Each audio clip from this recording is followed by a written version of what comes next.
Om Namo Bhagavate Nityanandaya.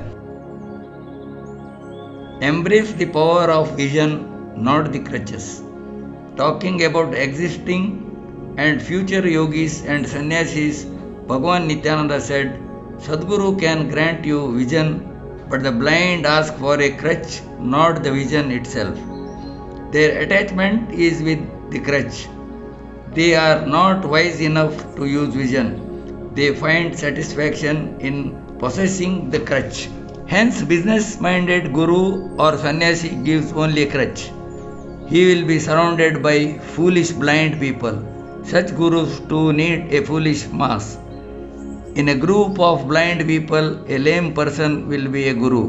Wearing the mask of pretension and ostentation, he gains popularity giving talks on how to meditate, how to realize Brahma Tattva, significance of blue light, how to be able to see it, so on and so forth, constructing huge temples, mutts, possessing silver golden crown, collecting money in the form of donations, and finally creating thousands of blind disciples is the forte of a lame person. A lame person instructs those who are blind. I am a yogi, I am a great tapasvi, I am an avaduta, revere me. He pretends as if he is sacrificing. He tries to display his great pride, claiming he has undertaken upavasa fasting by wearing a garland around neck, applying gandha, sacred ash. Such pretentious gurus say soul is immortal. Ironically, they fear death when it is near. They rob innocent people of money by claiming that they will perform special prayers to God on their behalf. In reality, they don't pray. They will only act as if they are praying. They talk incessantly about God and devotion, but their mind will always be fixed on materialistic things. Sadhana, meditation, and prayers are neither for exhibition nor to impress the mass. These are sacred kriyas, processes that need to be performed within the abode of God who resides in the heart of all beings. Unfruitful listening, seeing, and reading are food for senses. Staying away from these sensual pleasures too is upavasa, fasting. Bhagavan Nityananda cautioned people to be careful about such gurus and sannyasis. While walking on a rope tied at some height from the ground, a street magician will be very much careful so as to maintain his balance and not to fall off the rope. Similarly, if we become aware by doing sadhana, by meditating, all the problems, complications get solved by the awakened wisdom. Cured a Parsi man of heart disease. In the year 1960, Bomman Behram, a wealthy Parsi man, had a heart attack. Doctor suggested him proper rest. When Bomman visited Ganeshpuri for Bhagavan Nityananda's darshan, he was advised to go to Palani, a town located in the state of Tamil Nadu, and to have darshan of Lord Murugan, another name for Subramanya. Bomman reached Palani accompanied by Narayan Iyer. He had to climb 100 steps before he could have darshan of Murugan. After climbing merely 10 steps, Bomman sat there gasping for breath. Iyer started praying to Bhagavan Nityananda. In no time, a dark complexioned man appeared there.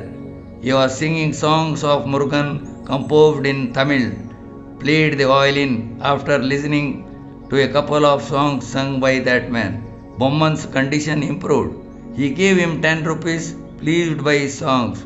The singer also guided him to the temple through another easier way. Bomman felt elated on having darshan of Murugan. The man who sang and helped Bomman disappeared as mysteriously as he had appeared. When Bomman and Iyer came to Ganeshpuri ashram, they were surprised to hear the same songs of Murugan being sung by Bhagavan Nityananda.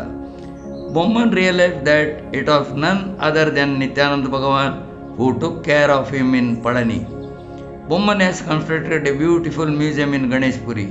Even to this day, a flower garland in his name is offered to the Samadhi of Bhagavan Nityananda every Thursday.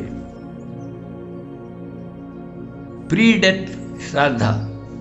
Ratan Patil, a police constable by profession, was an ardent devotee of Bhagavan Nityananda. He was granted vision by Bhagavan.